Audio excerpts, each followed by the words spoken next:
want to get Capone? Here's how you get him. He pulls a knife, you pull a gun. He sends one of yours to the hospital, you send one of his to the morgue. That's the Chicago way.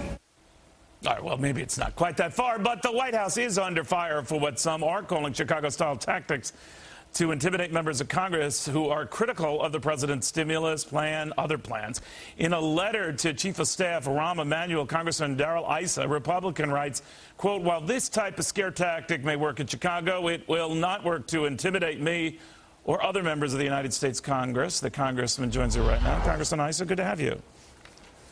Well, thanks for having me on, Neil. And, you know, Rahm Emmanuel once sent a dead fish to a pollster he disagreed with. So I'm not sure that it is all that different than Chicago. We contacted his office, or White House people did, and they're calling this a lot of silliness, and your complaint a lot of silliness. What do you say? Well, I think that when we describe 4 members of the cabinet threatening to cut off funding to Arizona if Senator Kyle didn't stop essentially saying the stimulus wasn't good, wasn't working, and they said, well, maybe the state doesn't want the money.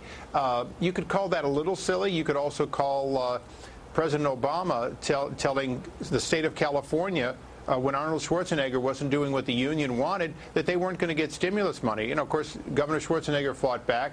We showed that, in fact, he was entitled to have those negotiations with the SEIU, and he did.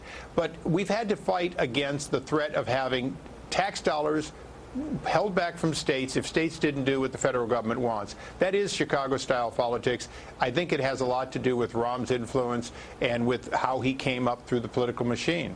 All right. Now, of course, he's a former top-ranking member of your august body in the House of Representatives. So he knows a little bit about how you guys vote on things and stick to things or don't stick to things. And maybe this is his way of saying stick to this. It wouldn't be the first time, would it? No, not at all. It wouldn't be the first time for Rahm. It is the first time that we've seen this happen from the White House, at least in my lifetime. And, you know, Rahm does have the knowledge of Congress. He understands that money and political opinion can influence members, and that he wanted us to duck. At the same time, I'm a former military person. I understand if you can't see the target, you can't hit the target, it shouldn't still stop you from firing over their heads to make them stay down.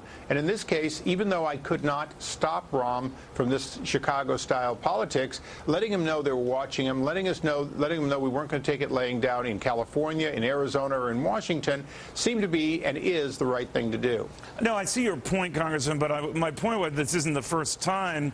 I wasn't referring to Rahm Emmanuel. I was referring to other presidents, other administrations that were pretty good at playing hardball.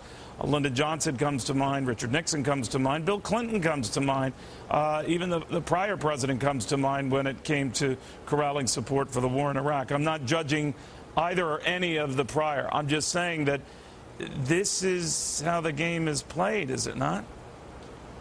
Well, to a certain extent it is, but it's usually played on the positive, not the negative. The president will come to someone's state and talk about the importance and the success of the stimulus. If President Obama or one of the cabinet officers had gone to Arizona to tout something that was good for Arizona that was coming out of the stimulus, that would have been inbounds.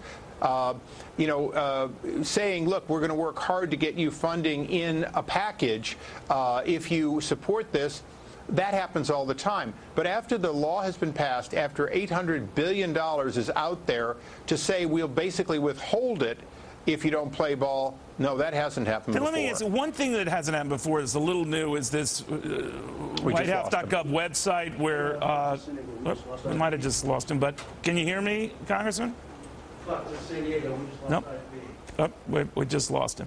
All right, Congressman, I apologize for that, but I was going to get into this whole snitching site. All right, he is back. Congressman, can you hear me?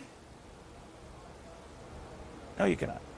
But you know what? I'm going to talk to myself because sometimes I make progress that way. Anyway, we're going to look at